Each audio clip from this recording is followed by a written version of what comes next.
People think they know what mansplaining is. We know it has to do with men giving advice to women who didn't ask for it. We all know the stereotypical examples. Let's say a woman is describing her job, and a man chimes in. He probably kind of looks like me. He goes, "Actually, what you're describing is just marketing psychology. The real issue is conversion funnels." This young lady works in marketing, and this guy probably just listened to a couple podcasts. Meanwhile, he's on full display. Probably got his legs wide open, more confident than he needs to be. But also, let's picture a woman. She's trying to parallel park. She's not saying anything. The man in the passenger seat goes, "You might want to turn the wheel a little bit more here." The man, he means well, and he's technically right. He's just trying to help. The definition that I think we all agree on, it totally makes sense. It labels the behavior of the man, and it gives responsibility to him of what he's doing wrong. Most importantly, it names the villain. Where I think people get this wrong, where I did, is the actual experience of what it is like to be mansplained to. What I didn't get, and what I'm going to try to figure out in this video, is why being in that experience hurts so much. Because isn't feedback good? Mansplaining is not about gender. It's about trying and then being corrected. I've learned some things. I'm going to share those things. And by the end of this, we will have both learned some more. Mansplaining. The act of a man explaining something to a woman without being asked, often from an assumed position of authority, in a way that implicitly questions her knowledge or competence, regardless of her actual expertise. The year is 2008. Mansplaining hasn't existed up to this point. The term has never been heard before. A woman by the name of Rebecca Solnit. She writes an essay called "Men Explain Things to Me." A series of essays, actually. It's published on the World Wide Web. She actually never uses the word mansplaining, but the internet starts talking about this concept, something that people have felt for a very long time. Men have been in positions of power. They have systemically oppressed women. Rebecca spoke the truth to what a lot of women, and potentially what a lot of men, already knew was happening. Those series of essays eventually become a book that Rebecca publishes under the same name in the year 2014. 2014 is also the year that Webster's adds mansplaining to her dictionary. She sounds like a girl, doesn't she? I'm very curious how Webster's picks the words that they want. The word mansplaining, it's just talked a lot about in random internet forums. Whose job is it to be skimming the World Wide Web and finding what words deserve to be immortalized in their pages? Mansplaining finally earns its position with a formal definition. Let's talk about memes for a second. We send memes through DMs a lot of the times, and that's what most of us think of as memes. The word memes was coined by a gentleman named Richard Dawkins back in 1976. The way that he defined memes was simply something that travels culturally. He called it cultural transmission. It's not a word so much as ideas, jingles, tunes, even fads, trends, the ways people dress, and also the way people behave. Those are all things that carry information. And because there isn't a precise definition of a meme, those things evolve. It also means that they're sort of open for interpretation. 2014 rolls around, and Webster herself has given a direct definition to mansplaining. But mansplaining is also somewhat of a meme. It carries an emotional weight, something that people have felt for a long period of time, and everybody has different experiences. Perhaps if you're a female, you have been mansplained too, and within that, you have your own baggage that you're bringing to the equation. Memes travel not because of their specificity, but because of their emotional weight. They describe something that we feel, and it connects you with somebody else. Oh, you felt that too. I love a good meme, but the problem with a meme is that sometimes they can lack clarity. In the case of mansplaining, I think I, and a lot of other men out there, are confused by the clarity. Men hear one thing, and potentially society, culture, what is actually productive to move this forward, to get us to all grow as a community, that meaning is potentially not quite understood. I'll give you a very bro example. In my career as a mansplainer, this is where you find me now. The gym that I have been going to for over 6 years has admittedly seen better days. The equipment is either falling apart or has totally become out of order. There's a particular pulley system that has been pretty janky for a good period of time, and at least once a month I will spot somebody. It's not always a woman, but it's usually a lady, a different lady each time, struggling. The pin to adjust the height either sticks or it won't lock. People struggle with it constantly. Out of the corner of my eye, I will spot her from afar, and I pretend for a moment not to watch, but secretly I am timing the experience in my head. If I jump in too soon and go in there, fix it, because I know how to fix it, but I'm afraid I don't want to come off as a mansplainer. If I wait long enough, though, and I'm just pretending to do bicep curls over here, but secretly I'm just watching her, and she's not figuring it out for an extended period of time, that's also not the move. I'm an asshole if I go and mansplain something to her too soon before she's able to figure it out on her own, and I'm an asshole if I wait too long and don't help her at all. I'd like to be a chivalrous man, but these are the things that go through my head.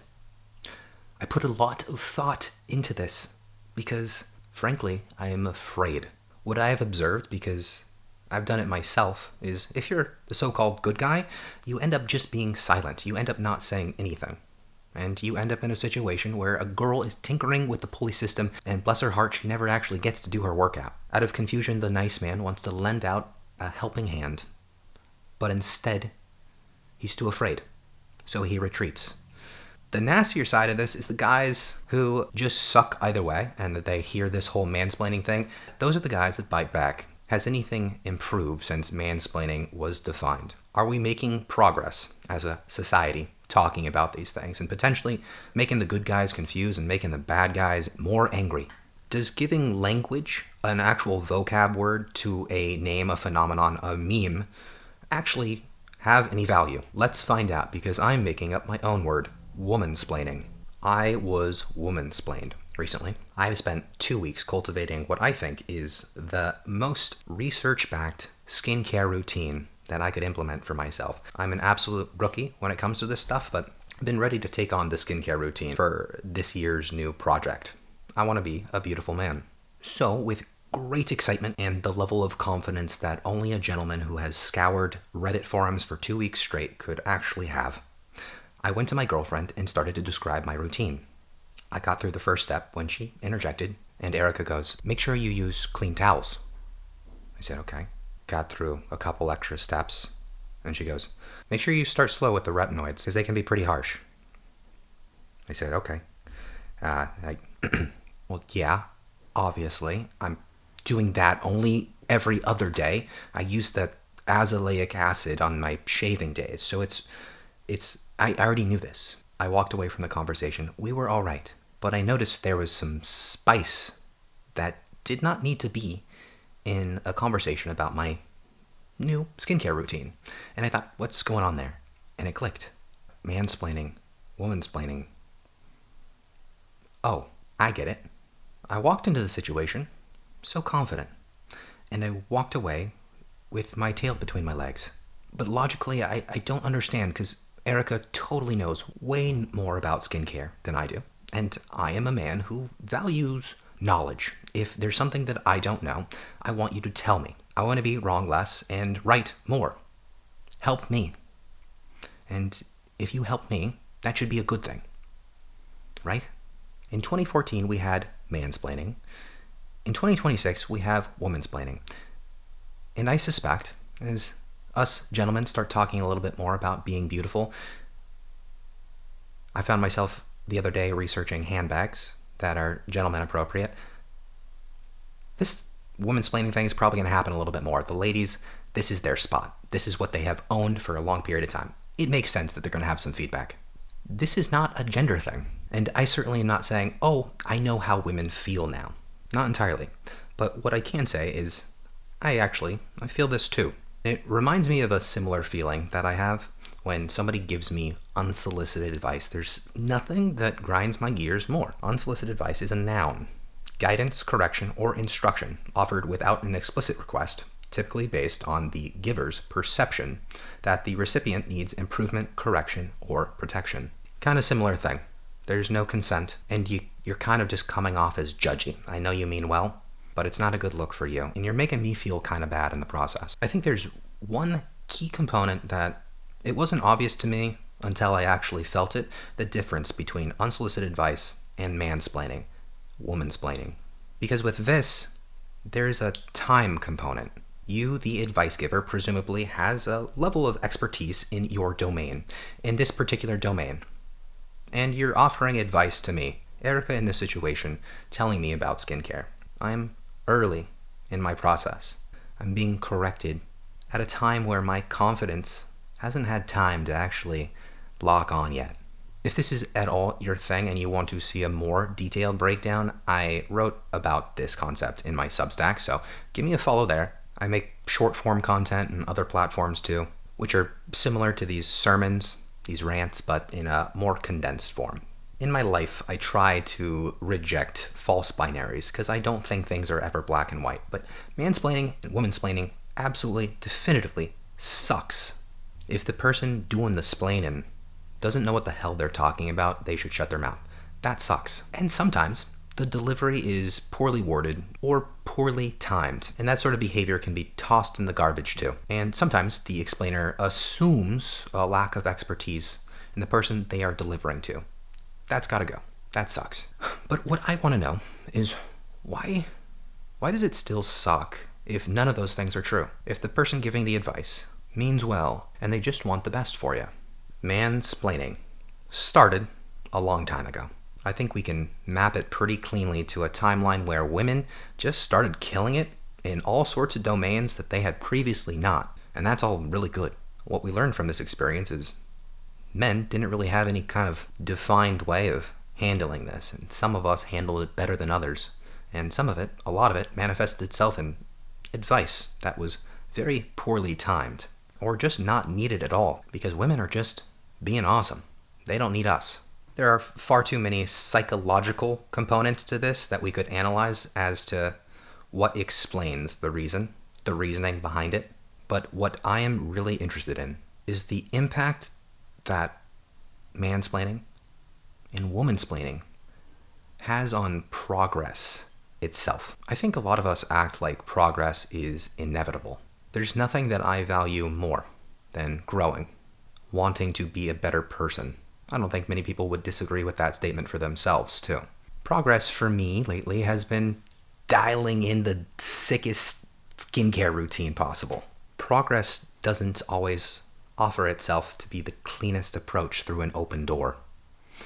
Sometimes that door is very narrow. Sometimes it is lined with sandpaper that you brush up against and barely squeeze your way through. Sometimes the people in our lives are strangers, just want the best for us.